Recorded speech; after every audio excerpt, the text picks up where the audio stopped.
মাননীয় প্রধানমন্ত্রী, আমার কিন্তু একটা কথা, আমার হজ প্যাকেজ ঘোষণা করতে হবে, আমার বিমানের ভাড়া কমাতে হবে। যে আমরা 1,30,000 ফিক্স করেছি। তো আপনার কায়ুভাব কি খুশি হলেন, উনি আবার মাইক অন করে বলে যে দেখছেন মাননীয় মন্ত্রী প্রধানমন্ত্রী মহোদয়, আপনাকে যদি না বলতাম আজকে 1,30,000 টাকা হতো না।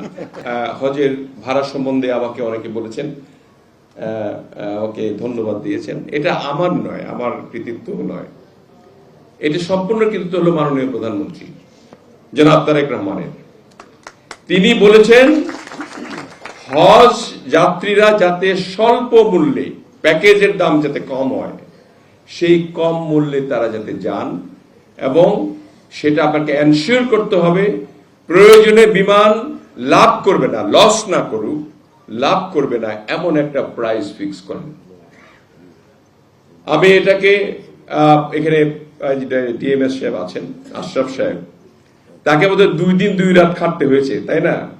ওনাকে ক্যালকুলেশন করে করে মানে তেলের দাম কত হবে, কি হবে না হবে সব করে উনি বললেন যে স্যার 1,35,000 নিচে দিলে পরে আমাদের লস হবে। আমাদের লস হবে না, আপনি আরো দেখেন না, আপনারা কি কি রাখছেন দেখেন, আপনি কমান। অন্যান্য এয়ারলাইন্স কেমনে কমায়? যেহেতু বিমানের আপনার একটা বড় ধরনের প্রশাসনিক খরচ আছে, সেগুলোকে অ্যাড করলে একটু বেশি হয়। তাই প্রশাসনিক খরচটাকে কিভাবে কমানো যায় সেটাও তাকে রাত্রিবেলা, বোধহয় বেশি রাতেই 11টার দিকে বললাম যে আপনি আজকে রাতে কাজ করে আপনি কালকের মধ্যে এটাকে, আমাদের ক্যাবিনেট মিটিং আছে, সেই ক্যাবিনেট মিটিং এ আমাদেরকে তুলতে হবে। মাননীয় প্রধানমন্ত্রী জানতে চান, আর হজ প্যাকেজও বোধহয় পরের দিনই ঘোষণা করতে হবে, তাই না? এরকম একটা ব্যাপার ছিল। তো আমাদের ডিএমএস সাহেব বললেন যে স্যার এটা আসলে একটু 5,000 টাকা লস হয়ে যাবে আর কি। আমাদের লস হবে না, আপনি প্রশাসনিক খরচ কমান, আমরা 1,30,000 টাকায় আমরা ডিক্লেয়ার করবো। তো উনি বলেন স্যার করে দেন, আমরা অ্যাডজাস্ট করে ফেলবো। এই জন্য তাকেও ধন্যবাদ। তো আমরা যে কাজ করেছি, তো আমরা ক্যাবিনেট মিটিং এ গেলাম, এই গল্পটা করছি আপনাদের আর কি, মাননীয় প্রধানমন্ত্রীর যে উদ্যোগ এই জিনিসটা বোঝানোর জন্য।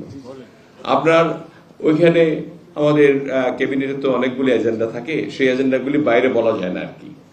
এজেন্ডা ভিত্তিক কাজ শেষ হয়ে গেল, বিবিধ আলোচনা থাকে একটা। এই বিবিধ আলোচনার মধ্যে হঠাৎ করে মাননীয় মন্ত্রী মোবাজ্জল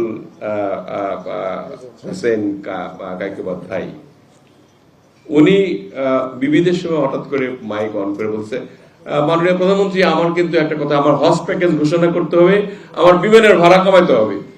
তো উনি একটু হেসে দিচ্ছেন আর কি, সবাই মিলে হেসে দিচ্ছে। ও ভাই, এটা তো এজেন্ডার মধ্যে নাই, আপনার এখন এতগুলি কথার মধ্যে এটা কেন? তো সবাই হেসে, না না, এটা আমার করতে হবে আজকে, আজকে প্যাকেজ আমাকে ঘোষণা করতে হবে, বলতেই হবে আমাকে। উনি আমরা মানে সবাই হেসে দিচ্ছে আর কি, because out of the agenda ছিল আর কি। তো ওই বিবিধও আরেকটা এজেন্ডার কথা চলতেছিল, ওর মধ্যে তিনি আমার কথা আছে অন করে কথা আরম্ভ করছেন। তো সবাই একটু হাসাহাসি করবে, বলেন আপনি, বলে আপনি যতই হাসেন আর তাই করেন, আপনি বলেন আমার হজের প্যাকেজ আজকে ঘোষণা করতে হবে, মাননীয় প্রধানমন্ত্রী বলেন আপনি। তো মাননীয় প্রধানমন্ত্রী এমনি গত রাত্রেই সিদ্ধান্ত নিয়ে রাখছেন। তো সবাই একটু বিয়ে করলো। তো তখন উনি মাননীয় প্রধানমন্ত্রী আমাকে বললেন যে বিমান প্রতিমন্ত্রী আছে, ওনাকে বলেন। তা আমি তখন ডিক্লেয়ার করলাম যে আমরা 1,30,000 ফিক্স করেছি। তো আপনার কায়ুভাব কি খুশি হলেন, উনি আবার মাইক অন করে বলে যে দেখছেন মাননীয় মন্ত্রী প্রধানমন্ত্রী মহোদয়, আপনাকে যদি না বলতাম আজকে 1,30,000 টাকা হতো না। মানে হি ওয়াজ সো সিরিয়াস এই হজ প্যাকেজটাকে কমানোর জন্য। তো আমাদের এই হজ প্যাকেজের দাম যে বিমানের ভাড়া কমিয়েই শুধু হবে তা তো নয়, আরো অনেকগুলি আনুষঙ্গিক খরচ আছে। আমরা এরপরে কি করলাম, যেহেতু মাননীয় প্রধানমন্ত্রী চান যে হজ প্যাকেজটা কম হোক, হজ যাত্রীদের সুবিধা বেশি হোক, এবং তাদের কোনো রকমের অসুবিধা না হোক,